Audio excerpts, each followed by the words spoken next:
Uma boa noite para quem nos acompanha nesta terça-feira, dia 10 de junho. Eu sou Isabela Melano e agora vamos aos destaques do Poder Judiciário Nacional. No Supremo Tribunal Federal, Bolsonaro é interrogado, ataca urnas sem provas e diz que foi alvo por pauta de costumes. Vamos ouvir um trecho. Então eu queria que o réu esclarecesse qual era o fundamento que o réu tinha para poder alegar que havia fraudes nas eleições. A questão da desconfiança, suspeição ou crítica às urnas não é algo privativo meu. Superior Tribunal de Justiça determina que vínculo socioafetivo impede mudança de registro após DNA negativo. E ainda, Conselho Nacional de Justiça divulga resultado preliminar do ranking da Transparência 2025. Eduardo Kovaleski. A iniciativa tem como finalidade incentivar os órgãos do Judiciário a apresentarem suas informações de maneira mais clara, acessível e padronizada, facilitando o controle social e a transparência pública. São 6 horas e 20 minutos e o Radar da Justiça começou. Rádio TJ Minas, Radar da Justiça. O STF retomou hoje os interrogatórios dos réus do núcleo principal da trama golpista que teria sido articulada durante o governo Jair Bolsonaro para impedir a posse do presidente eleito Luiz Inácio Lula da Silva. O ex-presidente Jair Bolsonaro, do PL, durante o interrogatório, reiterou ataques sem provas ao sistema eleitoral eletrônico e defendeu que a questão da desconfiança, suspeição ou crítica às urnas não é algo privativo dele. Vamos ouvir. Essas afirmações que o réu fez nessa reunião, na verdade, elas foram uma sequência de várias afirmações e várias entrevistas. Então, eu queria que o réu esclarecesse qual era concretamente o fundamento que o réu tinha para poder alegar que havia fraudes nas eleições, fraude nas urnas eletrônicas e que os ministros do TSE, citados nominalmente à época, os ministros do Supremo, que faziam parte do TSE, do ministro Barroso, o ministro Fachin e eu, estariam direcionando as eleições. Eu fiquei 2 anos como vereador e 28 como parlamentar. A minha retórica sempre foi parecida com isso. Vamos lá. A questão da desconfiança, suspeição ou crítica às urnas não é algo privativo meu. Eu poderia citar vários nomes, citaria apenas alguns aqui. O senhor Flávio Dino, em 2012, quando ele perdeu a eleição, ou 2010, quando ele perdeu a eleição para o governo do Maranhão.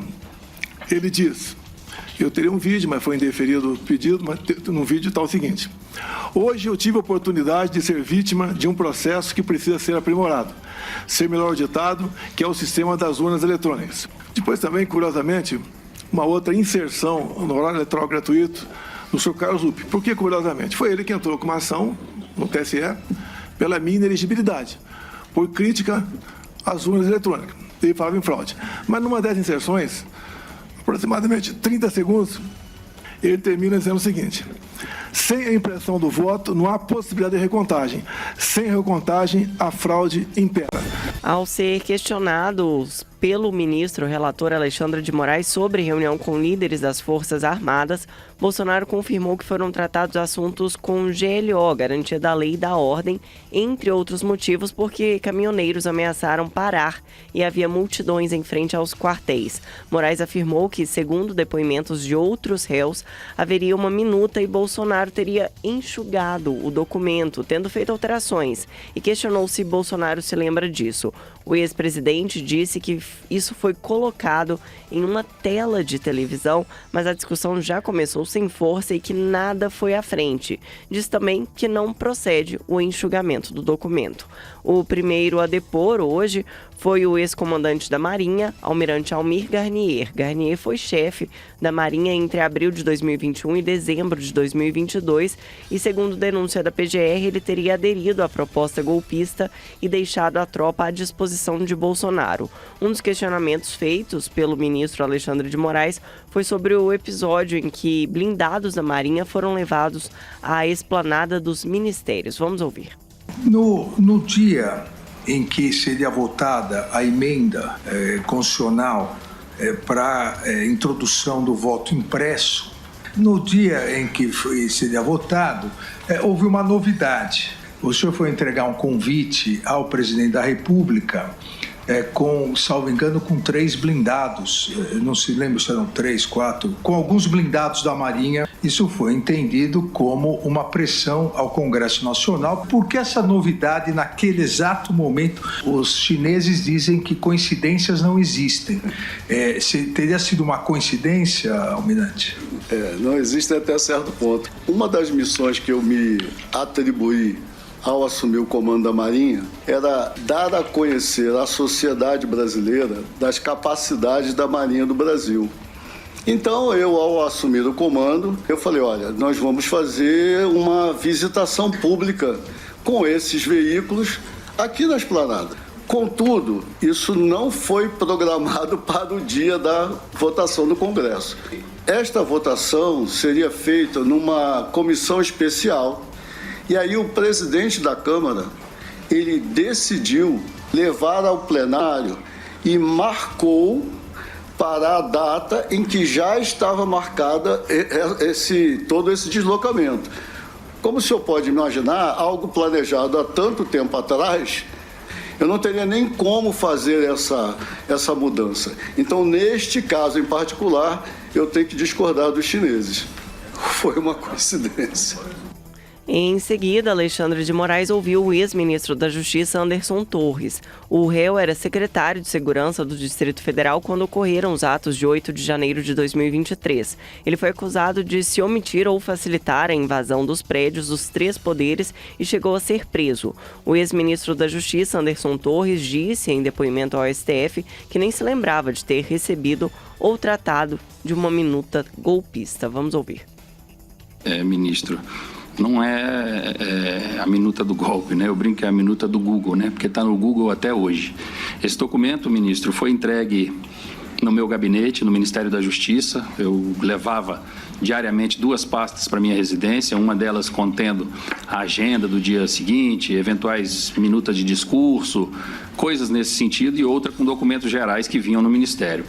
Eu realmente nem me lembrava dessa minuta, fui ver isso quando foi apreendido pela Polícia Federal, foi uma surpresa, e isso foi dentro de uma dessas pastinhas, ministro, e na minha casa foi colocado para ser descartado. Eu nunca tratei isso com o presidente da República, eu nunca tratei isso com ninguém. Em seguida, foi interrogado o ex-ministro do Gabinete de Segurança Institucional, general Augusto Heleno, que recorreu ao direito de permanecer em silêncio e não respondeu às perguntas formuladas pelo ministro Alexandre de Moraes. E agora quem depõe é o ex-ministro da Defesa, Paulo Sérgio Nogueira. Agora são 6 horas e 27 minutos. No próximo bloco, CNJ divulga ranking da transparência. E ainda, retificação de registro de filho após exame negativo de DNA depende da inexistência de vínculos socioafetivo. Radar da Justiça.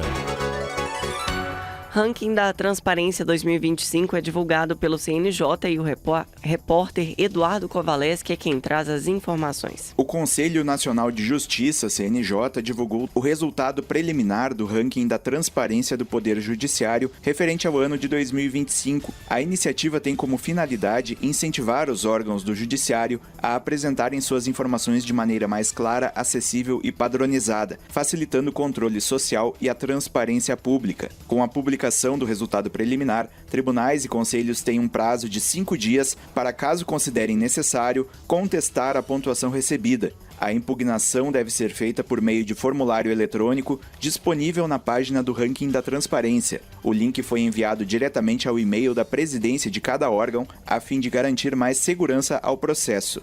Esta é a 8ª edição do levantamento, que avalia os órgãos do Judiciário em 6 categorias: Justiça Estadual, Justiça Federal, Justiça do Trabalho, Justiça Militar Estadual, Justiça Eleitoral e Tribunais Superiores e Conselhos. A avaliação é baseada em 87 questões em temas como a publicação do planejamento estratégico institucional, calendário das sessões colegiadas, dados estatísticos, passagens e diárias, remuneração de membros e servidores e estrutura do serviço de informações ao cidadão. Também são analisadas a acessibilidade dos portais, o uso de intérprete de Libras e a adequação para pessoas com deficiência. Da agência Rádio Web, Eduardo Kovaleski.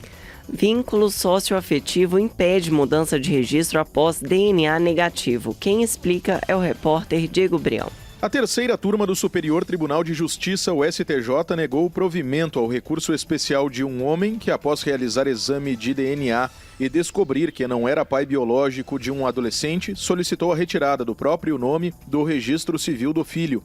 A decisão ocorreu por maioria de votos. Segundo o colégio afirmou, apesar de os autos apontarem para a ocorrência de vício de consentimento, pois o homem registrou a paternidade por acreditar haver vínculo biológico entre ele e a criança, foi considerada inviável a retificação do documento para a exclusão da paternidade por existir prova de vínculo socioafetivo entre ambos. Segundo destacou a relatora do caso, a ministra Nancy Andrighi, a divergência entre a paternidade biológica e a declarada no registro de nascimento não é apta por si só para anular o registro. De acordo com o que consta no processo, antes do exame de DNA, pai e filho mantinham uma relação saudável, incluindo viagens, pagamento de despesas e boa convivência com os demais parentes. Depois do resultado do exame, o homem, entre aspas, devolveu o adolescente à avó materna e pediu judicialmente a retificação do registro do filho. Ao julgarem improcedentes a ação negatória de paternidade e o pedido de alteração do registro, as instâncias ordinárias mantiveram o reconhecimento da filiação socioafetiva entre as partes.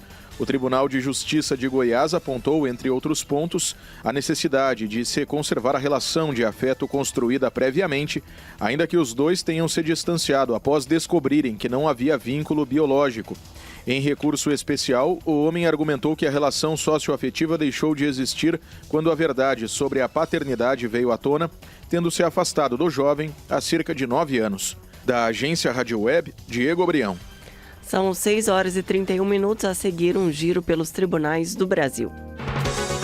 Radar da Justiça.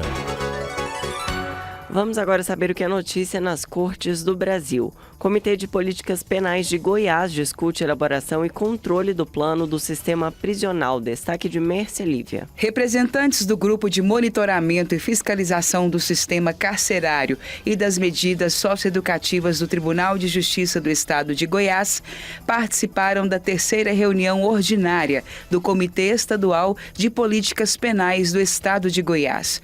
O comitê é responsável por acompanhar e articular a implementação do programa Pena Justa, iniciativa do Conselho Nacional de Justiça, voltada à qualificação da política penal brasileira. Tribunal do Distrito Federal trata do uso de soluções de inteligência artificial para impulsionar eficiência e também qualidade na justiça. Cid Marcos. O uso de soluções de inteligência artificial para auxiliar atividades diárias do Tribunal de Justiça do Distrito Federal e dos territórios e entregar respostas mais rápidas à sociedade foi tema de encontro que trouxe o panorama das ferramentas já disponíveis no Tribunal de Justiça do Distrito Federal e dos territórios. A reunião ainda tratou das potencialidades de uso, além de servir para solucionar dúvidas, apresentar necessidades dos usuários e anunciar futuras melhorias. Judiciário do Pará se junta a mais de 50 instituições pela educação no Marajó. Sandra Pedrosa. Com o objetivo de promover e apoiar políticas públicas para o fortalecimento da educação no arquipélago do Marajó, o Judiciário do Pará se juntou a mais de 50 instituições e aderiu ao Pacto pela Educação no Arquipélago do Marajó 2025 a 2028. A iniciativa pretende contribuir para a superação das desigualdades educacionais na região, com uma política pública de educação inclusiva, de qualidade e adaptada às especificidades do arquipélago. Agora são 6 horas e 35 minutos. O Radar da Justiça de hoje fica por aqui. Você pode rever este programa no canal oficial do TJMG no YouTube. Uma ótima noite e até amanhã.